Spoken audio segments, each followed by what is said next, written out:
So ఒకటి ఒక పెద్ద రిలీఫ్ అని చెప్పాలి.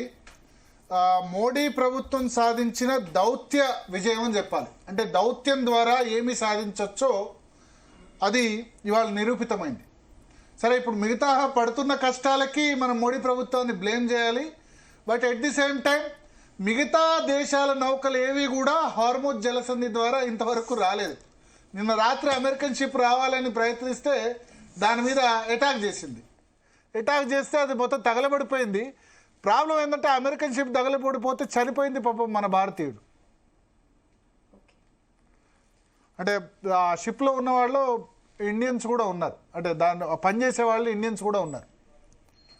సో మొన్న అట్లాగే కాండ్లా తీరానికి రావాల్సిన నౌక మీద కూడా అటాక్ చేసింది. అంటే ఎవరన్నా అక్కడికి రావాలని చూస్తే హార్ముజ్ జలసంధికి ఇరాన్ అటాక్ చేసేస్తుంది. వాళ్ళ ఉద్దేశం ఏంటంటే ఈ చమురు ధరలు, క్రూడ్ ఆయిల్ ధరలు $150, $200 టచ్ అయితే అంతర్జాతీయ సమాజం మొత్తం అమెరికా మీదకి ఒత్తిడి తెచ్చి ఏం చేస్తారు వాళ్ళు, మీరు ఆపండి బాబు యుద్ధం అని చెప్తారు. ఇప్పుడు ఇరాన్ 3 కండిషన్స్ పెడుతోంది. ఒకటి, యుద్ధం ఆపడానికి స్వయంగా ఇరాన్ దేశాధ్యక్షుడు కూడా చెప్పారు. ఒకటి, నష్టపరిహారం, అంటే ఇంతకాలం వాళ్ళకి జరిగిన దానికి వాళ్ళ ఆయుధ సంపత్తి దానికి నష్టపరిహారం ఇవ్వాలి. రెండవది, ఇక ముందు ఇట్లాంటి జరగకుండా అమెరికా కానీ ఇజ్రాయెల్ కానీ ఇటువంటి యుద్ధాలు ప్రకటించకుండా ప్రపంచవ్యాప్తంగా ఒక ఒప్పందం కుదరాలి.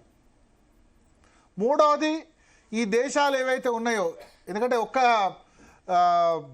ఇజ్రాయెల్ మీదే కాదు, దుబాయ్ మీద, అంటే యుఏఈ మీద అటాక్ చేసింది, కువైట్ మీద చేసింది, బహ్రెయిన్ మీద అటాక్ చేసింది, ఒమన్ మీద చేసింది. ఏమని చెప్తున్నారు, అవన్నీ కూడా అమెరికన్ బేస్ ఉన్నాయి కాబట్టి అమెరికన్ బేస్ల మీద అటాక్ చేసాం, ఆ దేశాలు మళ్ళీ తమ మీద దాడి చేయొద్దు అంటుంది ఇరాన్. సో ఈ 3 కండిషన్స్ పెట్టారు. కొద్దిసేపటి క్రితం ఖమేనీ కుమారుడు, ఇంకో ఖమేనీ, ఆయన కొద్దిసేపటి క్రితం జాతిని ఉద్దేశించి, అంటే ఇరాన్ను ఉపయోగించి ఇరాన్ మొత్తం వాళ్ళని అక్కడ ప్రజలను ఉద్దేశించి ప్రసంగించారు. ఆయన చాలా ఇంపార్టెంట్ పాయింట్స్ ఆయన చెప్పారు. ఆయన చెప్పిన దాని ప్రకారం ఏంటంటే, ఆ ఇంపార్టెంట్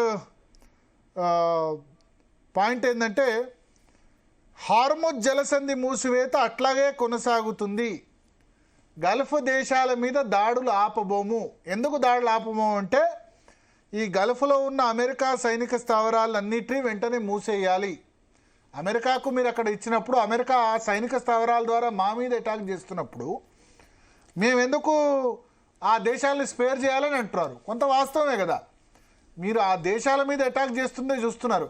కానీ అమెరికన్ సైనికులు వచ్చి, లేకపోతే అమెరికన్ వార్షిప్లు వచ్చి, అమెరికన్ ఎయిర్ ఫోర్స్ వచ్చి అక్కడి నుంచి వాళ్ళ ఆ దేశాల మీద యూజ్ చేసుకున్నప్పుడు మేము ఎందుకు అటాక్ చేయకూడదని ఆయన అంటున్నారు.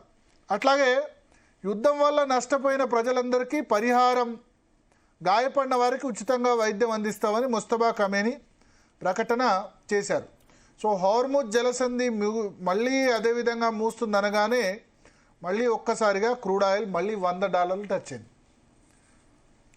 సో ఒకటి, ఎల్పిజి సిలిండర్స్ అయితే మనకు తెలుసు. ఎందుకు ఎల్పిజి సిలిండర్స్ ఇంత క్రైసిస్ వచ్చిందంటే, భారతదేశంలో క్రూడ్ ఆయిల్, ముడి చమురు మనం దాదాపు 85% దిగుమతి చేసుకుంటాం. ఎల్పిజి అన్నది లిక్విఫైడ్ న్యాచురల్ గ్యాస్, ఎల్ఎన్జి అనుకోండి, లేకపోతే ఎల్పిజి లిక్విఫైడ్, ఈ purification gas, petroleum gas, LPG ఉంది. సో ఆ ఎల్పిజి గ్యాస్ సిలిండర్స్ ఏదైతే ఉందో 40% దేశీయంగా ఉత్పత్తి అవుతుంది. మిగతా 60%కి ఇంటర్నేషనల్ సహకారం అవసరం. అంటే మిడిల్ ఈస్ట్ కంట్రీ నుంచి వచ్చేదే మెజారిటీ, 60%. ఈ 60%లో వేరే దేశాల నుంచి వచ్చే దానిలో 90% హార్ముజ్ జలసంధి ద్వారానే వస్తుంది.